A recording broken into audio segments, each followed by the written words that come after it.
It was a sweltering summer evening in 2024 when I stood in my driveway, watching flames devour the home I'd poured my life into, the acrid smoke stinging my eyes and choking the air. Sirens wailed in the distance, but I already knew this wasn't an accident. HOA Karen had finally snapped, her petty vendettas escalating to arson. Little did she know, I'd been documenting everything, turning her reign of terror into the evidence that would land her in court, facing sentencing with me staring her down. This is the story of how I lost everything but won it all back. A tale of resilience against a bully who thought she was untouchable. Let me take you back to the beginning, where it all started innocently enough, in the quiet suburb of Oak Ridge Meadows, Florida. My name is Jordan Hayes, a 42-year-old software developer who'd finally escaped the grind of city apartments for a slice of suburban bliss. My wife, Sarah, and I had saved for years, skipping vacations and eating ramen to afford our 3-bedroom rancher with its cozy front porch and sprawling backyard perfect for barbecues.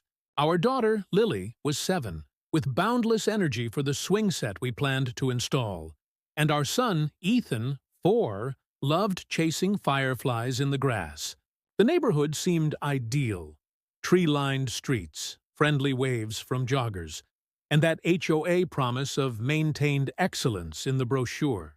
We closed in early spring, unpacking boxes amid the scent of fresh paint and new beginnings. "This is our forever home," Sarah said, hugging me as we admired the view from the kitchen window. But forever felt fragile the moment Karen Ellis introduced herself.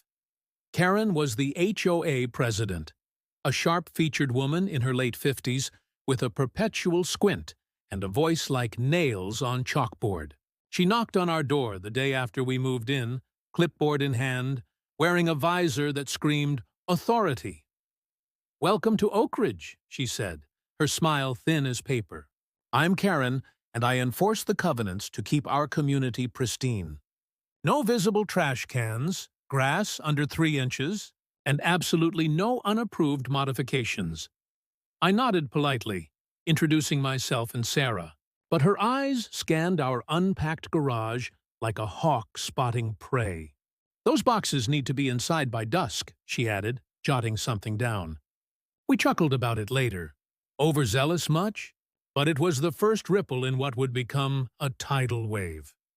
The troubles started small, as they often do in these HOA horror shows. Our mailbox was non-compliant, too modern, apparently. So Karen slapped us with a $50 fine via certified mail. Sarah, a teacher with a soft spot for creativity, planted wildflowers in the front bed for pollinators. Karen's email arrived the next day. "Unauthorized flora disrupts uniformity. Remove or face escalation." We complied, yanking them out under her watchful eye from across the street, but Lily cried, her little hands dirty from helping. "Why can't we have pretty flowers, Daddy?" she asked. I hugged her, swallowing my frustration. Work was stressful enough with deadlines. I didn't need neighborhood drama. But Karen's nitpicking intensified. "Our car's oil spot in the driveway? Fine. Holiday lights up a day late? Fine." Each notice chipped away at our peace, the fines adding up to hundreds we could ill afford. By summer, it felt personal. Karen lived 3 doors down, her house immaculate with plastic flamingos she'd somehow deemed tasteful. Rumors from neighbors painted her as a widow who'd inherited the presidency years ago, ruling with an iron fist to fill her empty days. Mr. Patel next door whispered over the fence, "She's fined me for my curry smells wafting. Watch your back." We tried diplomacy, attending HOA meetings where Karen dominated, her gavel banging like Judgment Day. I raised concerns about the fine's fairness, suggesting a grace period for new residents. She shut me down. "Rules are rules, Mr. Hayes. If you can't follow them, perhaps Oak Ridge isn't for you." The room murmured, but no one challenged her. That night, Sarah and I argued, her wanting to fight, me preferring to lay low. "We're building a life here," I said. "But deep down, I felt the noose tightening. The flashpoint came with our backyard project. Ethan had asthma, triggered by pollen, so we applied for approval to install a screened patio for safe play. The plans were modest, eco-friendly materials matching the house. Karen rejected it outright. Alters the aesthetic harmony. We appealed, gathering signatures from sympathetic neighbors, but she stonewalled, citing obscure bylaws. Frustrated, we consulted a lawyer friend who confirmed the rejection was arbitrary but legal under the HOA charter. Document everything, he advised. So I started a file, emails, photos, meeting minutes. Meanwhile, Karen upped the ante. Anonymous complaints about our noisy kids playing tag. A tow truck nearly hauled our car for parking violation during a family visit. Sarah's stress showed in sleepless nights, her teaching suffering as she worried about finances. One humid afternoon, I confronted Karen on her porch. "Why us?" I asked, keeping my tone even. She crossed her arms, eyes cold. "You're disrupting the community, Jordan. Newcomers like you think you can bend rules. I protect property values. For everyone." Her words dripped with condescension, implying we were outsiders. I walked away, fuming, but that evening our trash cans mysteriously overturned. Garbage strewn across the lawn. No proof, but Karen's smirk the next day said enough. The emotional toll mounted. Lily stopped inviting friends over, fearing the mean lady. Ethan wheezed more, our dream home feeling like a prison. Sarah suggested selling, but I refused. We can't let her win. Little did I know, her obsession was just beginning to unravel. As fall approached, the harassment turned sinister. Our mailbox vandalized with spray paint. Comply. Tires slashed overnight. I installed security cameras, capturing shadows, but nothing identifiable. Neighbors distanced themselves, afraid of Karen's wrath. At the annual HOA picnic, she cornered Sarah. "Your husband's causing trouble. Best rein him in." Sarah, tears welling, shot back, "Leave my family alone." Karen's response? A fine for disruptive behavior. My blood boiled. I dove deeper into research, joining online forums like RE/HOA, reading stories of similar tyrants. One post about a Florida condo Arson chilled me. Disputes escalating to destruction. Was Karen capable? I pushed the thought aside, focusing on legal recourse. Our lawyer suggested a petition to oust her, but we needed majority support. Tension peaked during Halloween. We decorated modestly, pumpkins, lights, but Karen deemed it excessive, demanding removal. We ignored her, hosting a small gathering. That night, eggs splattered our windows. Cameras caught a figure in a hoodie fleeing toward Karen's house. No face, but the gait matched. I reported it to police, but without proof, they dismissed it as pranks. Sarah broke down. "This isn't living, Jordan." Holding her, I vowed to end it. We amped up evidence collection, audio from meetings where Karen ranted about troublemakers, witness statements from Patel about her threats. But as winter loomed, I sensed her desperation. Whispers she was facing her own financial woes. Divorce settlement, draining her. Did that fuel her fixation on us? The arson came without warning. It was a Friday night, Sarah and kids at her mom's for a break. I worked late, returning to flames licking the roof. Neighbors gawked as firefighters battled the blaze. Arson investigators confirmed accelerant, gasoline, poured through a broken window. My world crumbled. Family photos, Ethan's baby blanket, gone. Insurance would cover rebuild, but the violation gutted me. Police questioned everyone, including Karen, who feigned shock. Such a tragedy. Perhaps faulty wiring? But my cameras, hidden after vandalism, captured it. A figure matching her build, dousing the side, lighting the match. Hood up, but a glimpse of her distinctive visor pin gleamed. Heart racing, I handed the footage over. "This changes everything," the detective said. Arrest came swiftly. Karen denied it, claiming alibi, but neighbors contradicted, seeing her car near our street. Motive? Our ongoing disputes, her emails threatening consequences. Bail denied due to flight risk. As news spread, Oak Ridge erupted, residents sharing their Karen horrors, from unfair fines to intimidation. Support poured in, fundraisers for our rebuild, petitions to dissolve the HOA board. Sarah and I huddled in a rental, kids traumatized but resilient. "Did the bad lady do it?" Lily asked. I nodded, promising justice. The trial loomed, my testimony key. But Karen, ever defiant, showed up in court, glaring as if she could still rule. Little did she know, her downfall was just starting. The aftermath of the fire left a hollow ache in my chest, like someone had carved out a piece of my soul. Our home in Oak Ridge Meadows was a charred skeleton. The once vibrant backyard where Lily and Ethan played, now a mess of ash and twisted metal. Sarah and I moved into a cramped rental apartment 10 miles away, the kids sharing a tiny room that barely fit their bunk beds. Every night, I'd catch Ethan wheezing, his asthma worse from the stress, clutching a stuffed dinosaur he'd saved from the blaze. Lily stopped talking about friends or school, her once sparkling eyes dull as she doodled houses in flames. "When can we go home, Daddy?" she'd whisper. I'd hug her, promising soon, but the truth was, home was gone. And Karen Ellis, the HOA tyrant, was the reason. Her arrest gave us a flicker of hope. But the fight was far from over. She was out on bail after a week, her lawyer spinning stories of her upstanding character. I knew we had to keep pushing, to turn her own weapons against her. Karen's reign over Oak Ridge had always been about control, but now it felt like a vendetta.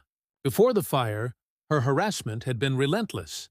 Fines for our non-compliant mailbox, complaints about our kids' laughter being disruptive. Even a letter claiming our car's tire tracks on the grass violated some obscure covenant. Each jab was a reminder of her power, her need to dominate. After the fire, she didn't stop. From her house 3 doors down, she'd watch us when we visited the ruins to salvage what little remained. Photo albums half-burned, Sarah's grandmother's quilt reduced to scraps. Neighbors reported her spreading lies. The Hayes family was careless, probably left candles burning. It was infuriating, but her audacity fueled my resolve. I wasn't just fighting for our home anymore. I was fighting for every neighbor she'd bullied into submission. Sarah and I leaned hard into our evidence collection. The security footage was our ace. Grainy but damning, showing a figure with Karen's build and that telltale visor pin pouring gasoline. The police had it, but her lawyer argued it was inconclusive. We needed more. I scoured our files, her threatening emails, comply or face consequences. Photos of her trespassing to measure our patio plans, audio from HOA meetings where she'd ranted about troublemakers like the Hayeses. Mr. Patel, our neighbor, gave us a sworn statement about Karen's threats to fine him for his smelly cooking unless he stopped supporting our patio appeal. Another neighbor, Mrs. Garcia, shared how Karen had fined her $300 for a weedy lawn during her chemo treatments. The stories piled up, painting a picture of a woman who'd weaponized the HOA for years. The emotional toll was crushing. Sarah, usually the optimist, started snapping over small things. Spilled juice, misplaced keys. She'd cry in the bathroom, thinking I couldn't hear, mourning the lesson plans she'd lost in the fire, the ones she'd spent years perfecting. My coding job suffered. I'd stare at screens, unable to focus, replaying the moment I saw flames licking our roof. Work deadlines loomed, but all I could think about was justice. We met with our lawyer, Rachel, a no-nonsense woman who'd handled HOA cases before. "Arson's serious, but proving intent is tricky," she said, reviewing the footage. "We need to tie her to the motive, your disputes."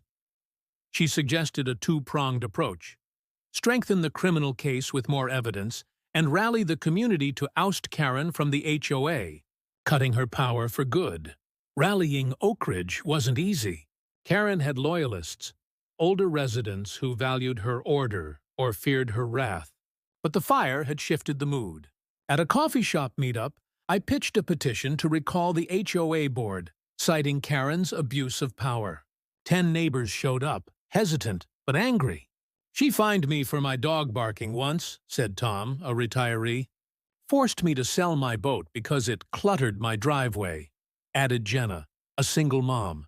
We formed a group chat, Oak Ridge Freedom, and within days, 25 households joined, sharing stories and screenshots. Karen's emails were a gold mine. One to a resident demanding $500 for unauthorized Halloween decorations. Another threatening to lien a home over late dues. The group chat buzzed with outrage, but also fear. Karen had eyes everywhere. Her counterattacks grew bolder. She sent an HOA newsletter claiming the fire was under investigation and implying we'd violated safety codes. She even had the gall to visit our rental, knocking with a fake smile, offering condolences while eyeing our temporary setup. "I hope you're following lease rules," she said, glancing at Ethan's toys scattered on the porch. Sarah slammed the door, trembling. "She's taunting us." I agreed, but Rachel warned us to stay calm. "She's baiting you for a reaction to discredit you." So, we played smart. I installed more cameras at the rental, catching Karen driving by slowly, twice. We requested HOA financial records through a Public Records Act. Rumors swirled she'd misused funds for personal landscaping. Rachel grinned when we found $8,000 in miscellaneous expenses tied to her address. The kids' struggles hit hardest. Ethan's asthma attacks increased, his inhaler a constant companion. At a parent-teacher conference, Lily's teacher showed us her latest drawing. A blackened house with a stick figure woman holding a match. "Is this the lady who hurt us?" she asked me later. My throat tightened. "We're fixing it, sweetheart," I promised, but guilt gnawed at me. Had my defiance pushed Karen too far? Sarah and I debated pulling back, but the group chat kept us grounded. Neighbors like Patel offered to babysit. Jenna brought casseroles, and Tom slipped us $200 for Ethan's meds. Their support felt like family, a reminder we weren't alone. We planned a community meeting at the park, away from Karen's turf, to gather signatures for the petition. We needed 60%, 48 of 80 households. Karen tried to sabotage it. Flyers appeared, warning of disruptive gatherings and legal consequences. She called the town, claiming our meeting needed permits we didn't have. But Rachel had prepped us. We secured a free speech permit, citing our right to assemble. The meeting drew 40 people, a mix of fed-up residents and curious onlookers. I stood on a picnic table, voice shaking but clear, telling our story. The fire, the fines, the fear. Sarah held up Lily's drawing, her voice breaking. "This is what she's done to our kids." The crowd gasped. By night's end, we had 45 signatures, 3 short. Karen wasn't there, but her spies were, texting her updates. We heard she was furious, planning a counter-meeting to restore order. As winter settled in, the stakes felt higher. Karen's bail conditions barred her from contacting us directly, but her loyalists left passive-aggressive notes in our mailbox. "Move on, for the community's sake." I lost sleep, imagining her slipping free in court. But Rachel uncovered a bombshell. A neighbor's Ring camera caught Karen's car near our house an hour before the fire, contradicting her alibi. We handed it to the police, who added it to the case. The petition gained traction, hitting 50 signatures after Jenna's sister joined. Oak Ridge was splitting, Karen's grip loosening, but her desperation growing. I sensed the climax coming, a showdown where we'd either reclaim our lives or lose to her chaos. Sarah squeezed my hand one night, Ethan asleep in her lap. "We're close," she said. I nodded, but fear lingered. Could we really bring her down? The cold bite of December air did little to cool the fire in my chest as Sarah and I sat in our cramped rental, plotting our next move against Karen Ellis. The Oak Ridge Meadows HOA had become a battleground, and her arson had left our lives in ashes. Literally. But we weren't broken. With 50 signatures on our petition to recall the HOA board, a growing pile of evidence, and a community waking up to Karen's tyranny, we were ready to turn the tables. The security footage of her dousing our house with gasoline, the Ring camera catching her car nearby, and the shady HOA expenses gave us leverage. But we needed a plan that was airtight, legal, and devastating. Karen thought she could scare us into silence. Instead, she'd awakened a neighborhood ready to fight. This wasn't just about rebuilding our home. It was about dismantling her empire and showing Lily and Ethan that bullies don't win. Rachel, our lawyer, became our war room general. Over coffee at a diner far from Oak Ridge's prying eyes, she laid out the strategy. "The criminal case is strong, but it's slow," she said, flipping through notes. "The HOA angle is faster. Get her off the board, expose her finances, and the court will see her for what she is. A desperate control freak who burned your house to send a message." We needed 3 more signatures for the petition to force a special election. But Karen was rallying her loyalists, spreading lies that we were dividing the community. Her latest newsletter claimed the fire was under investigation for homeowner negligence, twisting the knife in our wounds. Sarah's hands shook as she read it aloud, her voice thick with anger. "She's blaming us for her crime." I clenched my jaw, vowing to use every legal tool to bury her. Our first move was to lock in the petition. We went door to door, armed with a binder of evidence. Karen's threatening emails, photos of her trespassing, and Patel's statement about her intimidation. Most neighbors were hesitant, fearing retaliation, but the fire had shifted the mood. Mrs. Garcia, still frail from chemo, signed after sharing how Karen had hounded her for lawn maintenance during her recovery. "She made me feel like a criminal," she whispered, pen trembling. Tom, the retiree, brought 2 friends who'd been fined for unapproved birdhouses. By week's end, we hit 53 signatures, enough to call the vote. The group chat, Oak Ridge Freedom, buzzed with excitement, but also caution. "She'll fight dirty," Jenna texted. "Watch for sabotage." Karen didn't disappoint. Days after we submitted the petition, fake flyers appeared, claiming the special election was cancelled due to procedural errors. She emailed residents, urging them to protect community standards by boycotting the vote. Rachel laughed when she saw it. "She's panicking. This is legally binding. She can't stop it." We countered with our own flyer, printed on bright yellow paper. "Take back Oak Ridge. Vote for fairness." It included a QR code linking to a website we'd built, detailing Karen's abuses with anonymized neighbor stories.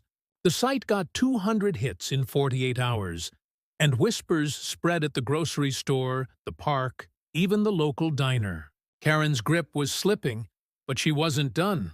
Our second prong was the financial audit. Rachel's public records request uncovered more dirt. $12,000 in HOA funds spent on landscaping at Karen's address, with invoices from a company owned by her cousin.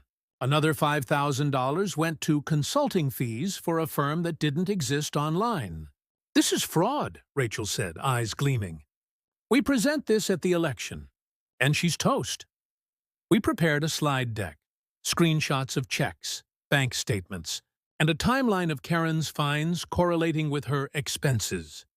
Steve, a retired accountant who'd joined our cause, crunched the numbers, estimating she'd siphoned $20,000 over 3 years. The group chat erupted. Neighbors who'd paid dues for years were livid, some offering to testify. The emotional strain was relentless. Ethan's asthma flared, landing him in the ER one night after a panic attack triggered by a nightmare about fire. Holding his tiny hand as he wheezed, I felt rage and guilt collide. Had my defiance pushed Karen to this extreme? Sarah, juggling virtual teaching and therapy for Lily, was fraying. "I just want our life back," she said, tears staining her lesson plans. Lily's school counselor called, concerned about her drawings, more burning houses, now with a stick-figure family crying. I channeled the pain into action, spending late nights with Rachel, refining our presentation. We practiced like it was a courtroom drama, anticipating Karen's deflections. "She'll claim it's all legitimate," Rachel warned. "But the numbers don't lie." We also prepped for the election itself.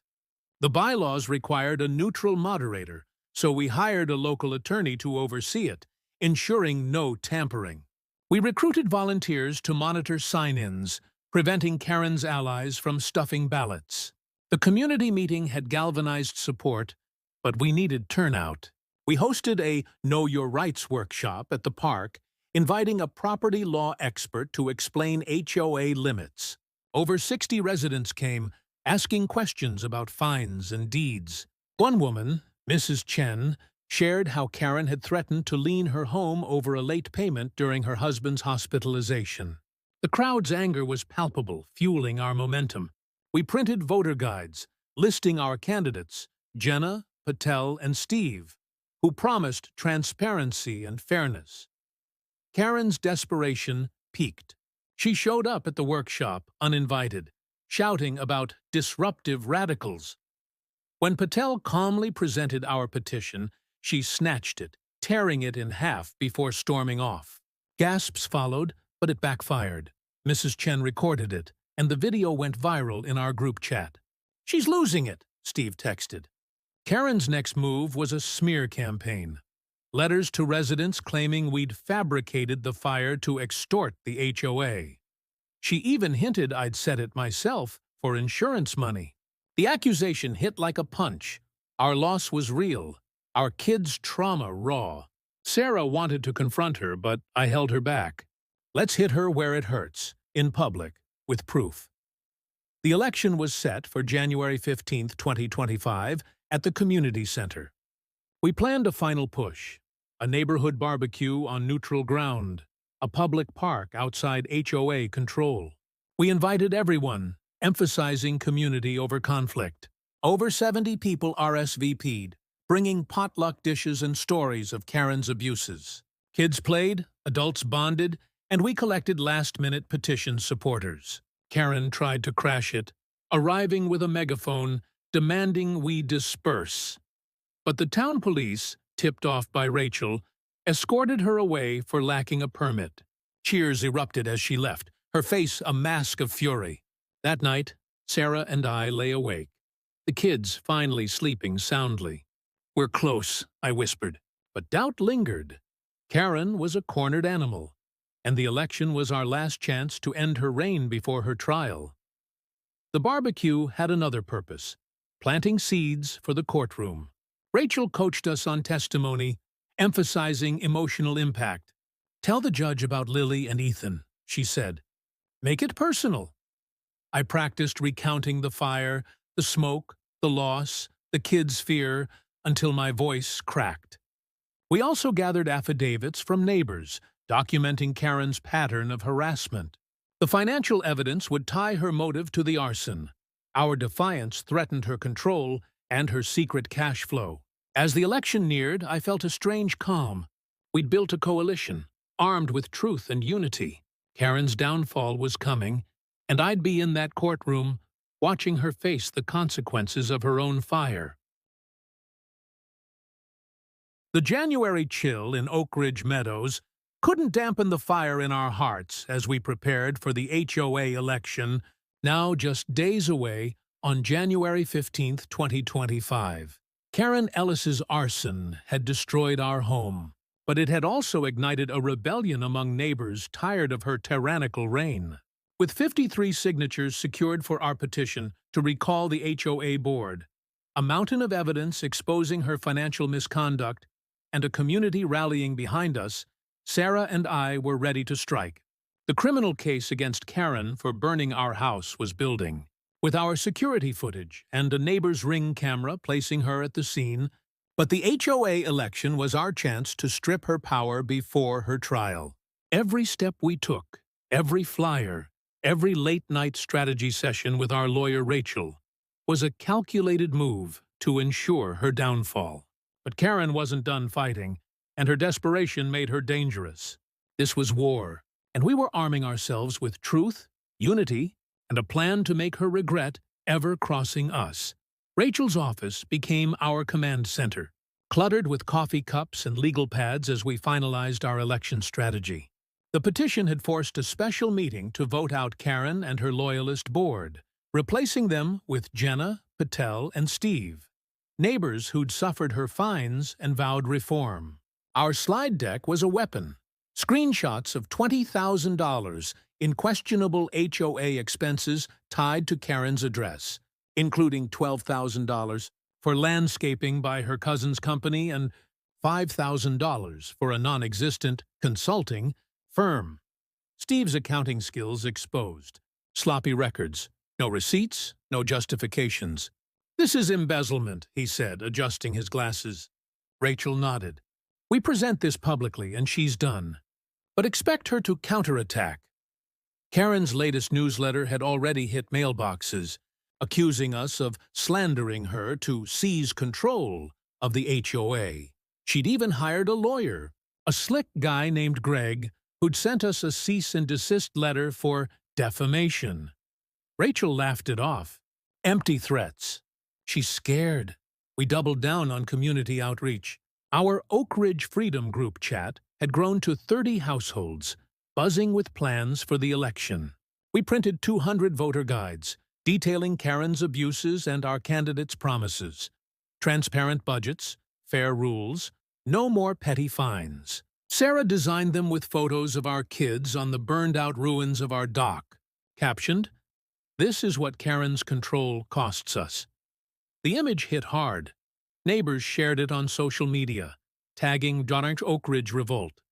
Mrs. Chen, who'd recorded Karen tearing our petition, posted the video online, racking up 1,000 views in Oak Ridge alone. "She's losing the narrative," Patel texted. But Karen's loyalists, about 15 households, were mobilizing, knocking on doors to defend her dedication. One left a note in our rental mailbox.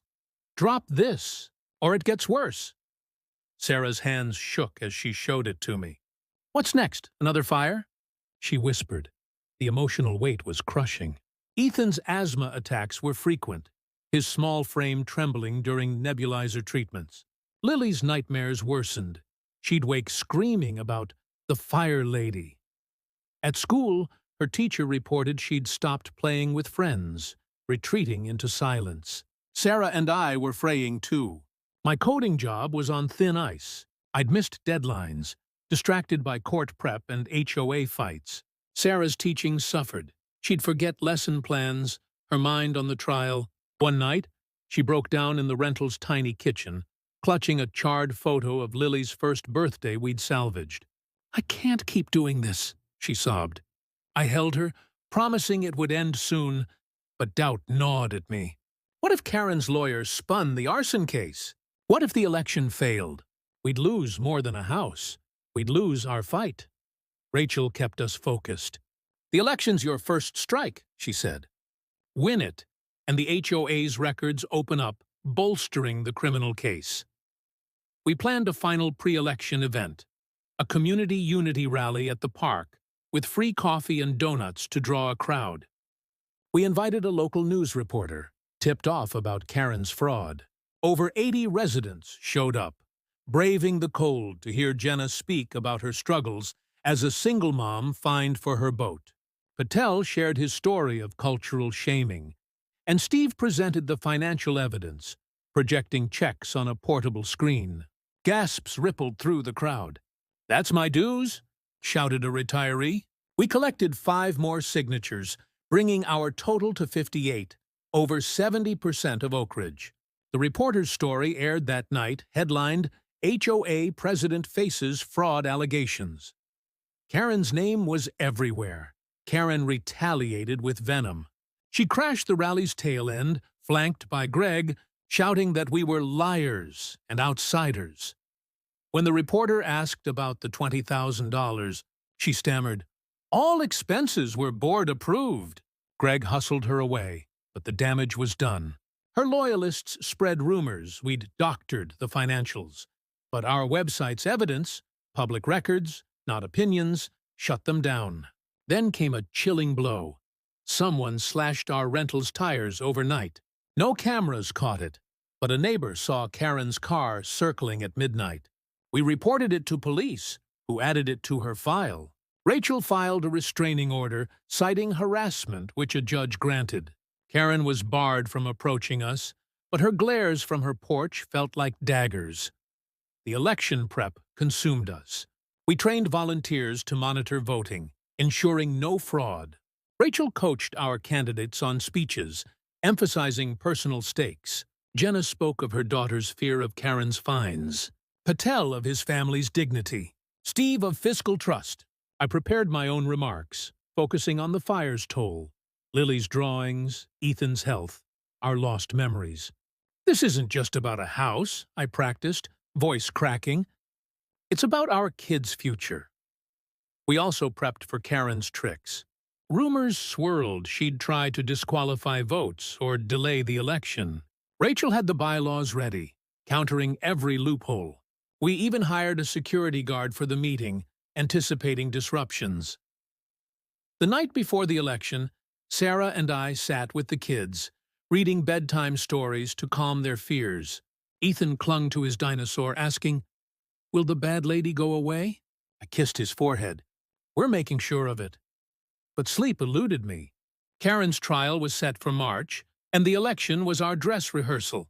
If we won, the new board could audit her fully, uncovering more for the prosecution. If we lost, her loyalists might sway the community, weakening our case. The reporter's story had gone viral, with comments flooding in. "Take her down! And HOA bullies must go." It felt like Oak Ridge was holding its breath, waiting for justice. As I stared at the rental's ceiling, I pictured Karen in court, her smug facade cracking. Tomorrow, we'd fire the first shot. The morning of January 15th, 2025, dawned gray and heavy, the Florida sky over Oak Ridge Meadows thick with clouds that mirrored the tension in my gut. Tonight was the HOA election, the climax of our battle against Karen Ellis, whose arson had reduced our home to ashes and whose tyranny had suffocated the neighborhood for years. Sarah and I had spent months building a case.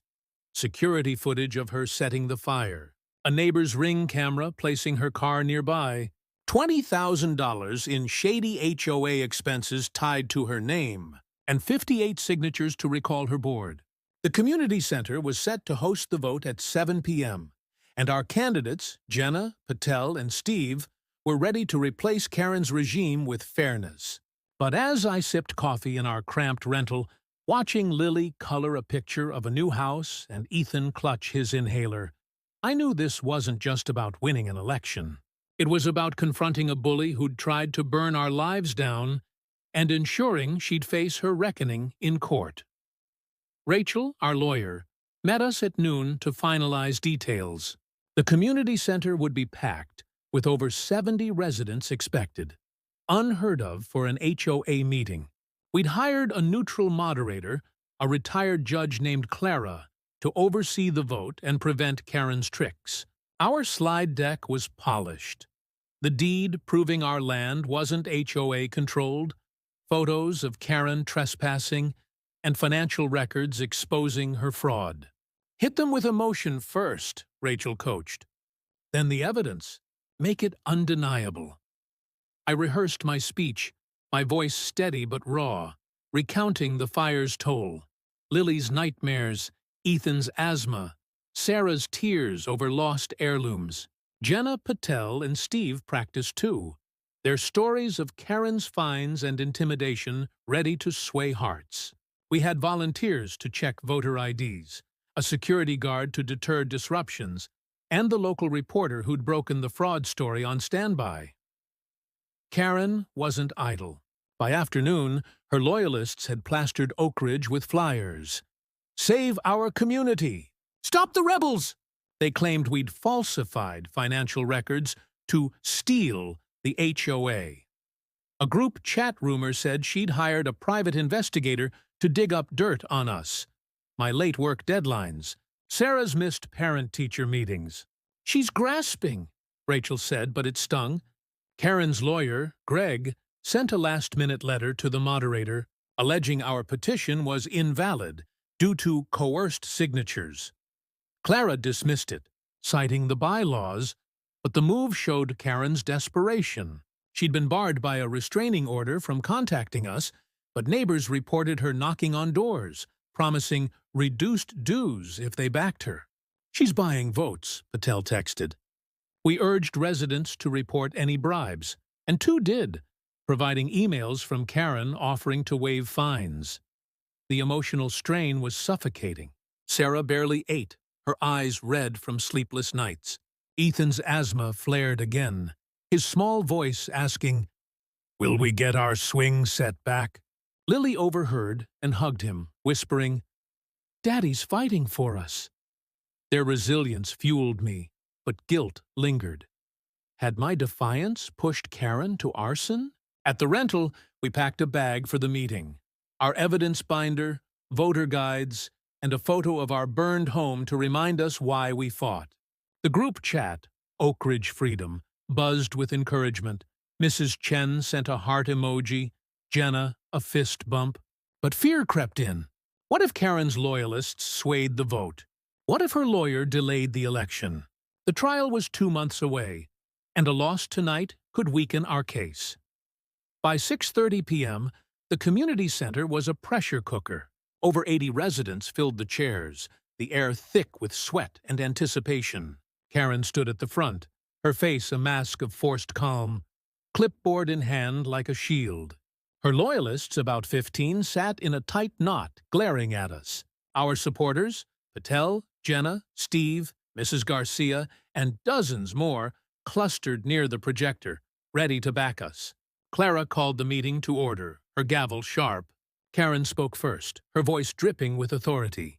"This election is a sham," she declared. "The Hayes family has spread lies to undermine our standards. I've protected property values for years." A few clapped, but most sat silent, eyes on us. I took the podium, heart pounding, and started with Lily and Ethan. "My kids lost their home because of Karen's obsession with control," I said, holding up their photo on the burned lawn. "She fined us for our private land, harassed our neighbors, and now we know why. She's been stealing your dues." Rachel projected the financials. $12,000 to her cousin's company, $5,000 to a fake firm. Gasps echoed. Jenna spoke next, her voice shaking as she described Karen's fines driving her to food banks. Patel shared his humiliation. Steve, the numbers. Mrs. Garcia stood, frail but fierce. "She fined me during chemo." "Enough!" The room erupted in murmurs, then shouts. Karen leapt up, banging her clipboard. "Lies! You're all ungrateful." But Clara shut her down. "Sit, Ms. Ellis. It's time to vote." Karen's loyalists tried to derail it, shouting about procedure, but Clara's gavel silenced them. Volunteers passed out ballots, each voter checked against the roster. Sarah squeezed my hand, her nails digging in as we watched residents mark their choices. Karen's face twitched, her eyes darting to Greg, who whispered furiously. The count took an hour. The room so quiet I could hear my own heartbeat. Clara read the results. 65 for recall, 10 against. Cheers exploded. Karen's clipboard hit the floor.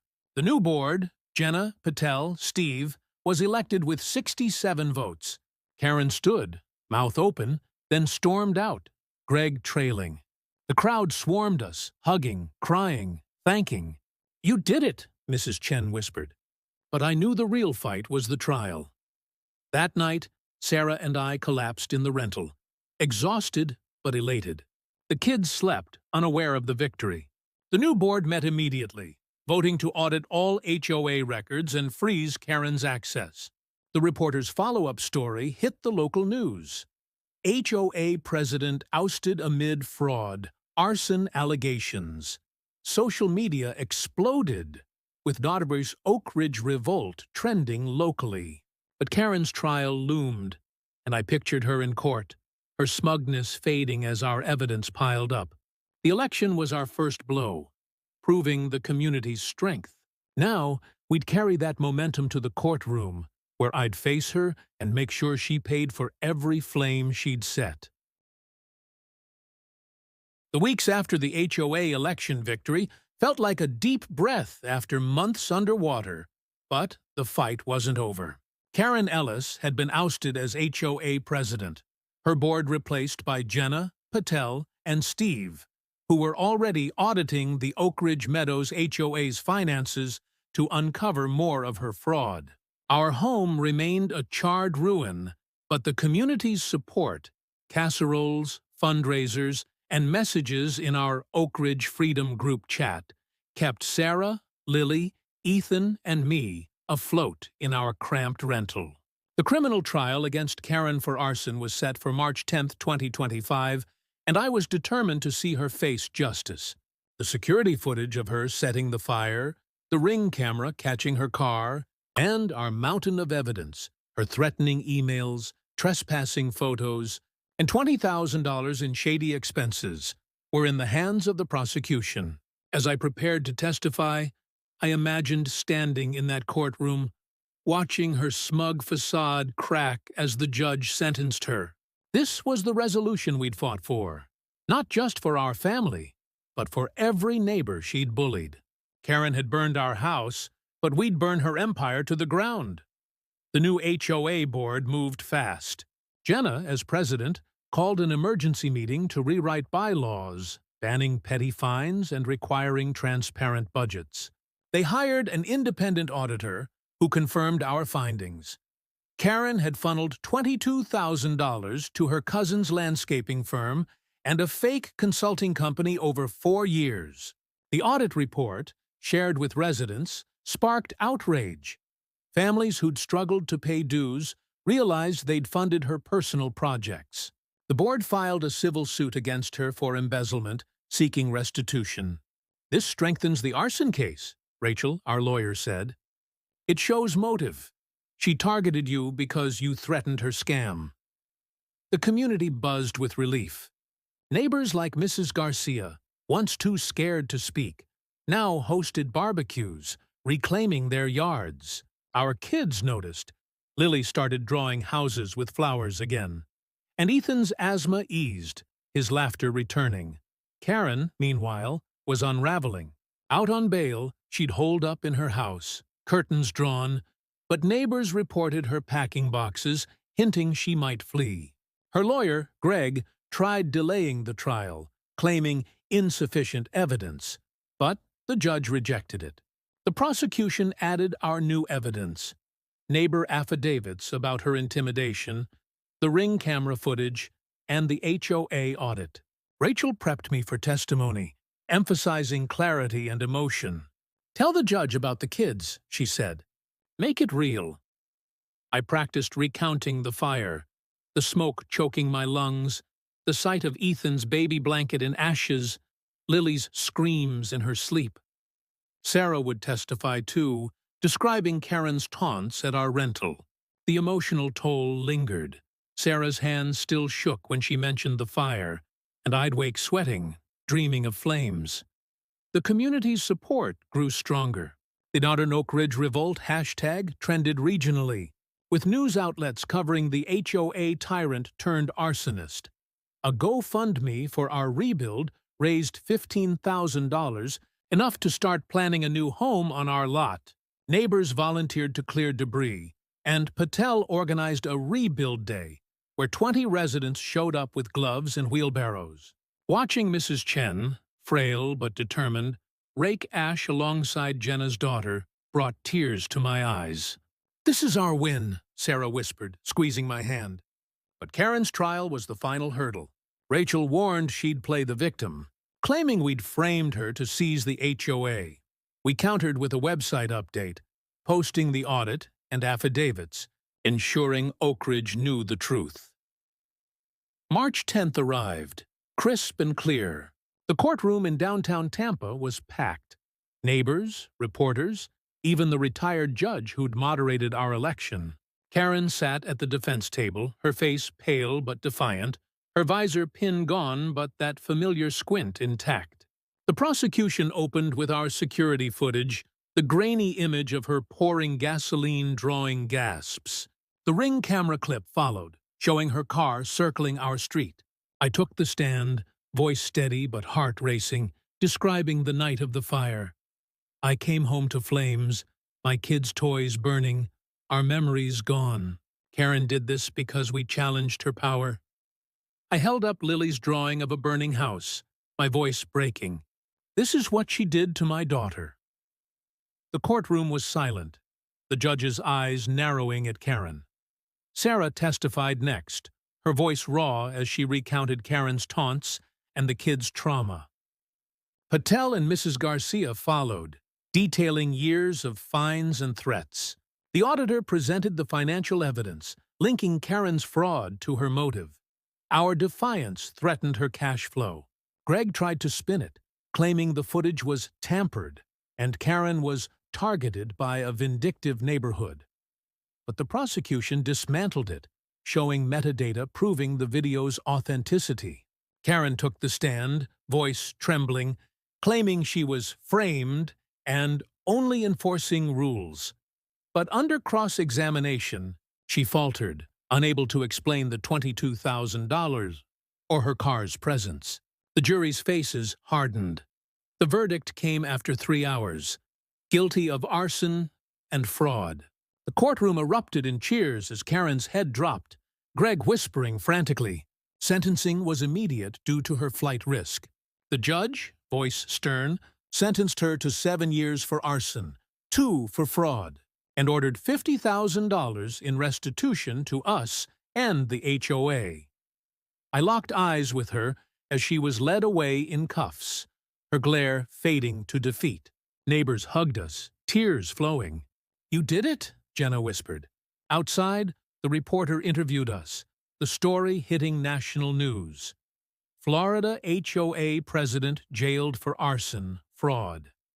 Social media exploded, with "Understood Justice for Oak Ridge" trending. We rebuilt slowly. Insurance and the GoFundMe covered a new home, simpler but ours, with a swing set for Ethan and a flower bed for Lily. The HOA, under Jenna's leadership, became a model of fairness, with open meetings and no fines for trivialities. Sarah's smile returned, her lesson plans vibrant again. My coding job stabilized, though I worked remotely to spend more time with the kids. Lily's drawings now showed sunny houses, Ethan chasing fireflies. The emotional scars lingered, nightmares, moments of fear. But we healed as a family, supported by a community that fought with us. Looking back, the fire took our house but gave us something greater. Resilience, unity, and a lesson for our kids that standing up pays off. Karen thought she could burn us out, but we rose from the ashes, stronger. Oak Ridge is ours again, a place of barbecues and laughter, not fear.